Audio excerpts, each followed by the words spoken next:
संजू सॅमसन ही थाला आहेत हा म्हणता येईल आपल्याला, कारण की आधी थाला पण हारलेला मॅच जिंकवायचे, आता संजू सॅमसन पण हारलेला मॅच जिंकवत आहेत. पूर्ण एमआयला संजू सॅमसननी एकट्याने हरवलं. एमआयने बनवलं 103 रन आणि संजू सॅमसननी बनवलं 101 रन. फक्त संजू सॅमसन 2 रन मागे राहिला. ज्या पिचवर संजू सॅमसनला लोक ट्रोल करत होते क्रिकेटचे दिग्गज की संजू सॅमसननी स्लो पारी खेळली. पोस्ट मॅच नंतर बघून घ्यावा की संजू सॅमसननी स्लो खेळली की दिमागदार पारी खेळली. तर आपण आता असं म्हणू शकतो का, CSK चेटा फॉर अ रिझन. खूप भारी खेळला आपला संजू सॅमसन. ओपनिंग पासून तर लास्ट पर्यंत खेळला, म्हणजे ओपनिंगची पण जिम्मेदारी आणि फिनिशिंगची पण जिम्मेदारी डोक्यावर घेतली. आपल्याला म्हणता येईल का बराबर रिप्लेसमेंट भेटला आपल्या थाला महेंद्रसिंग धोनीचा. खरंच म्हणता येईल असं, कारण की किपरिंग पण करते, बॅटिंग पण करते आणि जिम्मेदारी पण घेते आणि हारलेला मॅच जिंकवायची ताकद पण ठेवते. आपला संजू सॅमसन चेटा फॉर अ रिझन. जी हां, चेन्नई सुपर किंग्सने इतिहास बनवलेला आहे, कारण की आजपर्यंतच्या इतिहासामध्ये मुंबई इंडियन्सला कुणीने 100 रनाच्या मार्जिनने हरवलेलं नाही आहे. ते हरवलं आता चेन्नई सुपर किंग्सनी, आणि बिना धोनीचे खेळून सुद्धा त्यांनी मॅच हरवलं. IPLच्या इतिहासामध्ये चेन्नई सुपर किंग्स आणि मुंबई इंडियन्सचा सामना बिना धोनीच्या पहिल्यांदाच झाला.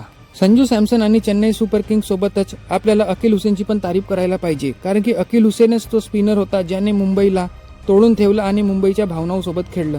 अकील हुसेननी 4 ओव्हर 17 रन 4 विकेट 1 मेडन करताच अशी त्याने स्पिन टाकली, आणि त्याच्यासोबत नूर हसेननी सुद्धा तशीच गोलंदाजी करतात 2 विकेट घेतले.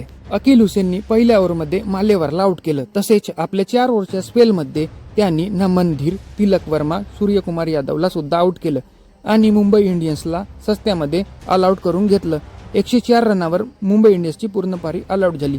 थोडीफार पार्टनरशिप तिलक वर्मा आणि सूर्यकुमार यादवच्या मदत झाली. या ढक्कलगाडी सारख्या पार्टनरशिपला सुद्धा अकील हुसेननीच तोडले.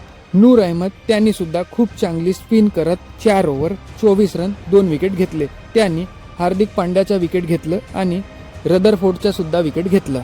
मॅच जिंकून सुद्धा ऋतुराज गायकवाडच्या कॅप्टन्सीवर खूप प्रश्न उठू लागले, कारण की त्यांनी 7+ मॅचांमध्ये एक पण 50+ स्कोर केलेला नाही आहे आणि त्यांची लिडरशिपमध्ये पण खूप डाऊट यायला लागले. तर असं आपल्याला म्हणता येईल की चेटाला कॅप्टन्सी मिळू शकते CSKची, की ऋतुराज गायकवाडकडेच राहील. हा मॅच जास्त लोकांसाठी नाही पण 4 लोकांसाठी ओळखलं जाईल.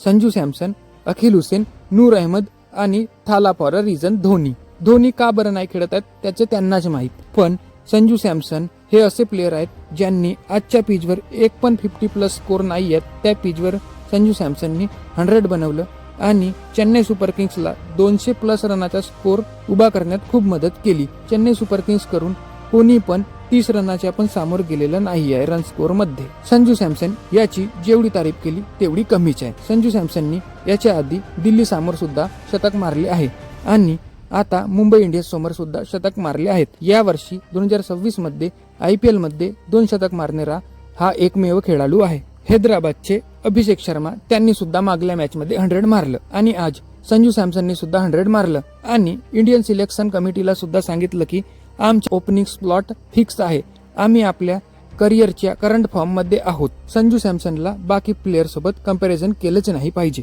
कारण की संजू सॅमसन हे आपले विकेट वाचवून खेळतात आणि त्याने पोस्ट मॅच प्रेझेंटेशन मध्ये सुद्धा हे बोललं की जेव्हा पण मी फास्ट खेळायला जातो तेव्हा विकेट पडत होता, म्हणून मी आपली पारी आरामात खेळत होतो आणि टीमला एक आधार देत होतो आणि फिनिशिंग टच पण सुद्धा द्यायचं होतं. असे काम संजू सॅमसननी याच्या आधी सुद्धा केलेले आहेत. T20 वर्ल्ड कप मध्ये 3 करो या मरो मॅच मध्ये 3 आयकॉनिक पारी खेळून इंडियाला त्याने चॅम्पियन बनवण्यात खूप मदत केलेली आहे. आता बस 3 रन पाहिजे आहेत त्यांना T20 करिअर मध्ये 5000 रन बनवण्यासाठी. या मॅच मध्ये आपल्याला मुकेश चौधरीची पण तारीफ करायला पाहिजे. मुकेश चौधरीने क्विंटन डिकॉकचा विकेट घेतलं 4 बॉल कंटिन्यू डॉट करून, आणि आज त्यांच्या आईचे मृत्यू झालं तरी सुद्धा ते आज चेन्नई सुपर किंग्स कडून खेळायला तयार झाले.